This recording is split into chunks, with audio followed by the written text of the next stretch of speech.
where today we're diving into a truth that could completely change how you see yourself and your relationships. When you stop being constantly available, everything around you begins to shift. Have you ever noticed this pattern? The more you give, the less people seem to appreciate it. You respond to every text, answer every call, show up whenever someone needs you, and yet you're left feeling drained, invisible, or even taken for granted. Why? Because when you're always available, you send the world an unspoken message. My energy is limitless. My time is yours. No effort is needed to keep me. And human nature is simple. We stop valuing what's too easy to access. Carl Jung taught that the journey of individuation, of becoming fully yourself, begins when you step back from the roles others expect you to play. You don't have to be the one who fixes everything, who always says yes, or who holds everyone together. The moment you pull back, hold your silence, and stop offering yourself so freely, you create a ripple. Suddenly, people around you have to face the spaces you used to fill, and that unsettles them, not because they miss you, but because they miss the comfort of your role in their story. So let me ask you directly, are you ready to discover what happens when you stop giving away your availability unconditionally? Who will notice? Who will drift away? And, most importantly, what part of yourself will you finally have room to reclaim? Stay with me, because today we're going deep into why choosing to step back may just become the most powerful act of self-liberation you will ever make. Let's take a deep breath together. It's one thing to notice that always being available leaves you exhausted. It's another to understand the deeper machinery driving this pattern. You see, this habit isn't just about how you manage your time. It's about how you see yourself, how you were shaped to meet the world, and what unconscious contracts you've silently signed over the years. To change this dynamic, we need to peel back the surface and look at the hidden agreements you've been living by, the ones that tell you your worth is tied to how useful, present, or responsive you are to others. There's a quiet but powerful moment in everyone's life when they realize something uncomfortable. They've been bending over backward for people who wouldn't even lean forward for them. This awakening isn't about becoming cold or shutting down relationships. It's about finally seeing where you've been pouring out parts of yourself without pause, often without noticing the cost. Think back.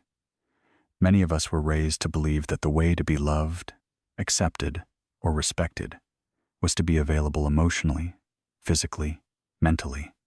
You were praised for being the reliable one, the one who always said yes, the one who stepped up, even when no one else did. Over time, this becomes part of your identity. You become the helper, the listener, the peacekeeper, the problem solver. But there's a hidden cost. As you slip into these roles, you slowly start to disappear from your own life. The world rewards those who make themselves useful, but it rarely pauses to ask, at what price? When you answer every call, respond to every request, and carry the emotional weight of those around you, you reinforce an unspoken message. My time is yours. My energy has no limits. But here's the hard truth. What is always accessible is rarely cherished. Not because people are inherently ungrateful, but because human nature leads us to undervalue what doesn't require effort or intention to reach. Picture this. You wouldn't leave your wallet open on the table for anyone to help themselves. So why do you leave your energy, your presence, your care wide open to everyone who wants a piece of it? You only have so much to give. Every yes you say to someone else is, by nature, a no to something inside you, a dream, a need, a desire that quietly slips into the background. Reclaiming your availability isn't selfish. It's the first real act of respect you offer yourself. Now, let's go even deeper, because this is not just about time or attention, it's about your psychic energy. Carl Jung understood that the mind is not just a machine running on tasks and goals, it's a living, breathing energy system. And like any system, it has limits. Every emotional investment you make, every mental loop you get stuck in, every small reaction you offer, consumes that energy. Start paying attention to where your energy flows each day. How much of it goes to overthinking that one argument you had last week? How much is wasted, replaying old mistakes, or imagining worst-case scenarios about things that haven't even happened. Every moment spent defending yourself in an unnecessary debate or explaining yourself to someone who isn't really listening drains your reserves. What's more, the people who seek to control or manipulate you, whether consciously or unconsciously, are often experts at detecting these leaks. They know you'll respond when they provoke you, that you'll jump to defend your character, or rush to fix what isn't yours to fix. Without lifting a finger, they entangle you further, pulling you into their web. But here's where the shift begins. When you stop giving automatic access to your energy, everything changes. This doesn't mean you become cold, aloof, or unkind. It means you become intentional. You realize you have the power to choose. Which conversations deserve your voice? Which conflicts are not worth your attention? Which invitations, messages, or interactions actually serve your growth, and which only serve to drain you? Jung teaches us that individuation, the process of becoming whole, is not a passive experience. It's an active, often painful journey of learning where your energy belongs and where it's been wasted. When you stop reacting to every pull on your attention, you start reclaiming the most precious resource you have, your presence. But now, let's peel back yet another layer, because even beyond your psychic energy, there's something more profound at play. The unconscious roles you've been cast into, and the silent emotional contracts you've been living under. This isn't just about reclaiming your energy or managing your attention. It's about recognizing how you've been unconsciously positioned in the lives of others, and how stepping out of these roles shakes the very ground they stand on. You see, human relationships are rarely as clean or transparent as we like to believe. Beneath every connection, every interaction, there are invisible exchanges happening, subtle psychological dynamics that shape how people see you, treat you, and expect you to respond. Carl Jung's concept of projection gives us the key to understand this. We don't just meet others as they are. We meet them through the lens of our own unresolved wounds, fears, and desires, and they meet us the same way. What this means is that many of the people in your life aren't relating to the real you. They're relating to a version of you. They've constructed a projection, a symbol, a convenient role in their inner narrative. You might be the rescuer, who's always there in a crisis, the good listener, who absorbs everyone's pain without complaint, or the steady rock, who holds everything together while your own needs go unnoticed. And here's the kicker. You often unconsciously agree to these roles because they make you feel needed, valued, or safe. But what happens when you decide to step out of that role? What happens when you stop responding predictably? When you stop fulfilling the emotional script that others silently rely on? That's when the real transformation and the real tension begins. Suddenly, people are no longer just engaging with you. They are forced to confront the gaps you leave behind. They can no longer pour their unresolved emotions into you, and they are left facing the emptiness or discomfort they once avoided.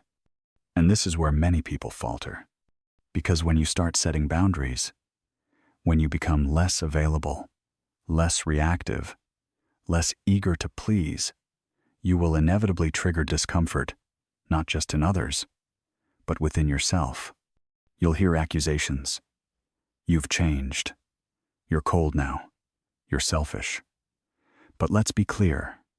This isn't a reflection of who you are becoming.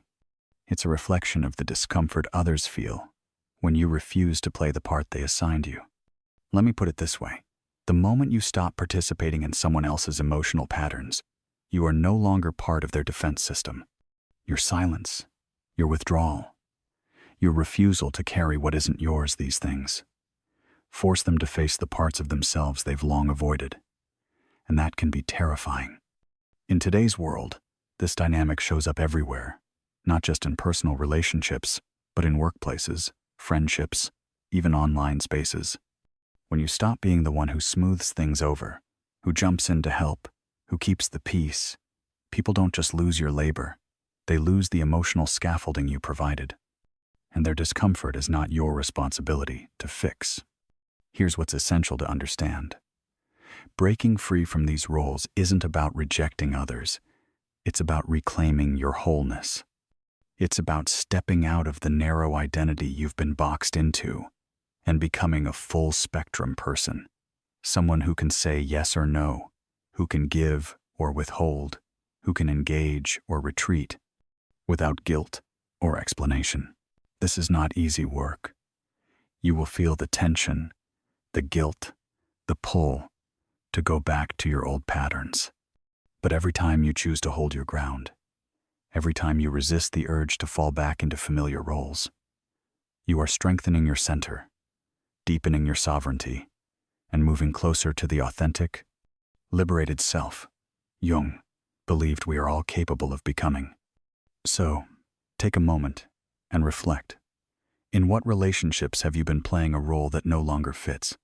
Where are you being treated not as a full, complex human, but as a function, a utility, a convenient, emotional container? And most importantly, are you ready to step out of that role, even if it means enduring the discomfort of breaking old patterns? This is the heart of individuation, the courage to stop being who the world expects you to be, so you can become who you were truly meant to be.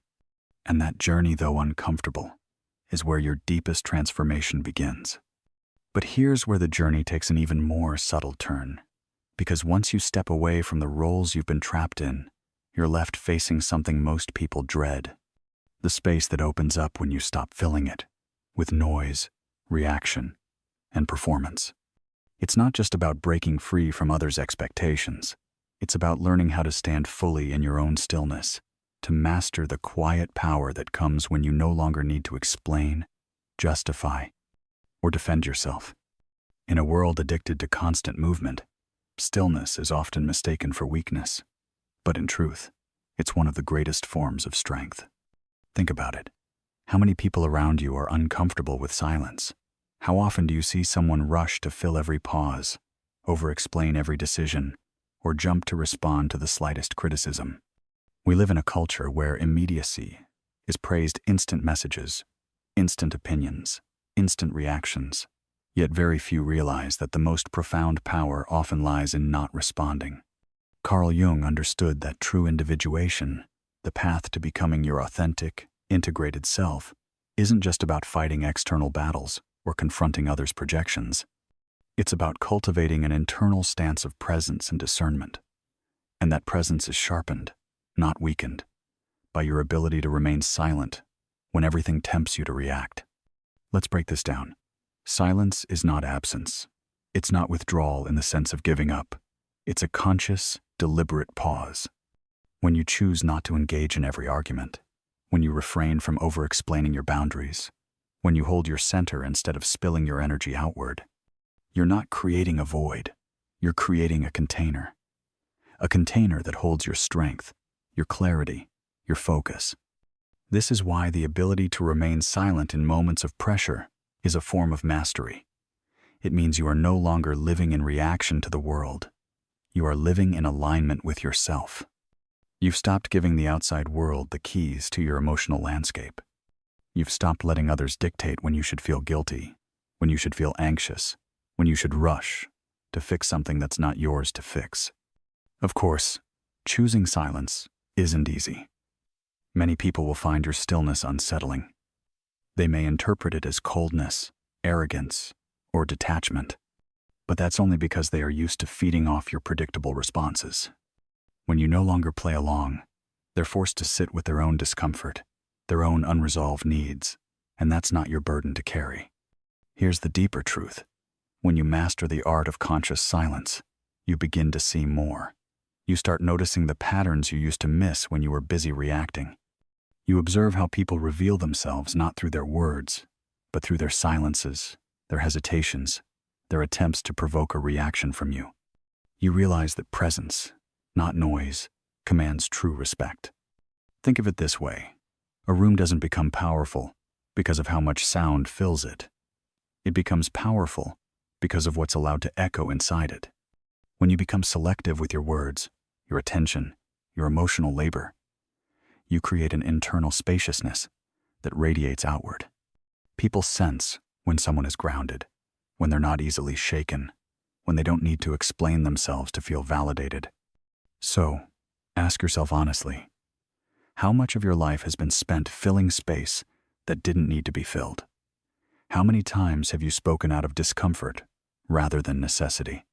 How often have you jumped to reassure others, to smooth over awkwardness, or to justify your decisions simply because silence felt too heavy to carry? The path of individuation demands that you unlearn this reflex. It asks you to embrace the discomfort of stillness, to trust that you are enough even when you say less, do less, engage less. And in that quiet space, you begin to hear something you may have long forgotten, the voice of your own inner wisdom, the intuition that has been drowned out by the noise of the world. This is where real transformation begins, not in the roar of external validation, but in the still, steady pulse of your own authenticity. And as you cultivate this deeper relationship with yourself, you'll find that the people who truly resonate with your essence will stay, while those who are only drawn to your availability will drift away. That is not a loss. It is a refining. And yet, even as you master the art of silence and presence, there is one more layer you must face, the emotional landscape that opens up when the noise finally settles. Because it's not just about holding space outwardly. It's about learning how to sit with yourself when the distractions, performances, and constant roles fall away. This is where many people turn back, not because the world demands it, but because they realize that facing their own unfiltered self is the hardest task of all. Carl Jung once hinted at a kind of sacred loneliness, not the loneliness of isolation or rejection, but the loneliness that arises when you choose to stand fully in your own truth, even when no one else stands beside you. This is not the sharp, bitter loneliness of abandonment. It's the quiet, spacious kind, where you begin to sense the contours of your own spirit without the constant interference of others' expectations. Why is this space so challenging? Because once you step back from being available to everyone, you are no longer occupied by their needs, their crises, their dramas. You are left with your own raw self, with the feelings you've postponed, the longings you've buried, the dreams you've delayed. The silence that once felt powerful now stretches out, forcing you to confront the deeper question, who am I when I am no longer performing for others? This is the true test of individuation, to stand in the emptiness without rushing to fill it, to hold your ground without racing back to familiar patterns for comfort. Many people mistake this phase as regression. They think, I feel lonely. Maybe I'm doing something wrong. But in truth, this is the birthing ground of your most authentic life. Think of it like a forest clearing. You've spent years hacking through dense thickets of obligations, entanglements, and emotional overgrowth. Now, you find yourself in an open space, with sunlight streaming in, and no immediate path forward. It feels disorienting. You might feel the urge to run back into the familiar shadows just to feel busy or useful again. But if you stay in that clearing, something miraculous begins to happen. You start to hear your own voice, not the voice shaped by society, family, or past roles, but the voice that has been quietly waiting within you all along. This sacred kind of loneliness reshapes you. It teaches you to differentiate between connection and dependency, between genuine presence and habitual availability. You start to notice which relationships nourish you and which ones merely consume you. You learn that choosing solitude is not a punishment, but a preparation, a chance to refine your inner compass, so that when you do re-engage with the world, you come from a place of authenticity, not exhaustion. And make no mistake, when you begin to embody this deeper, quieter strength, the people around you will sense it. Some will be drawn closer, intrigued by your groundedness. Others will drift away, uncomfortable with the fact that you no longer play the role they relied on. Let them drift. This is not about clinging to every connection. It's about allowing your life to recalibrate naturally, shedding what no longer resonates, and making space for what truly aligns. So here's the essential question. What new version of yourself is waiting to emerge once you release the need to be everything to everyone? Can you stand in the ache of that question without rushing to fill the space with noise or distraction? Because only when you endure that ache, only when you let yourself fully feel it, Do you unlock the door to your most authentic, liberated self? This is not a path of ease, but it is a path of profound freedom. And in that freedom, you will discover a new kind of power. Not the power that comes from controlling others or managing perceptions, but the quiet, unshakable power that comes from belonging wholly to yourself. And now, as we arrive at the edge of this exploration, you may sense it, that subtle shift, that gentle but undeniable invitation. This journey is no longer just about stepping away from others. It's about stepping towards something deeper, something that has been quietly waiting inside you all along. What began as withdrawal now transforms into arrival, not at a destination, but at your own center. As we close this reflection here on X, I want to leave you with a truth that too often goes unspoken. Becoming whole is not about fixing yourself. It's about reclaiming the parts of you abandoned to survive. You were never meant to be endlessly available, endlessly accommodating, endlessly on. You were meant to stand as a sovereign being, complete not because others complete you, but because you have learned to stand complete within yourself. Yes, there will be days when this path feels lonely. There will be moments when the silence feels heavy, when the space you've cleared feels too wide, when you wonder if you've gone too far in your search for authenticity. But remember, that ache is not emptiness, it is expansion. It is the space where new strength, new clarity, and new self-respect are born. Carl Jung reminds us that individuation is not about perfection, it's about integration. It's about weaving together the lost, neglected, exiled parts of yourself into a life that feels honest, rich, and real. So, I leave you with this question. Are you willing to walk this brave path, to embrace the discomfort, to stand fully in your own skin, even when no one else understands? If this message touches something inside you, I invite you to drop a comment below and write, "I choose my wholeness." Let's build a community here, a space where we can walk this journey together, each of us returning home to the self we were always meant to be. Thank you for being here, and I can't wait to see you in the next chapter.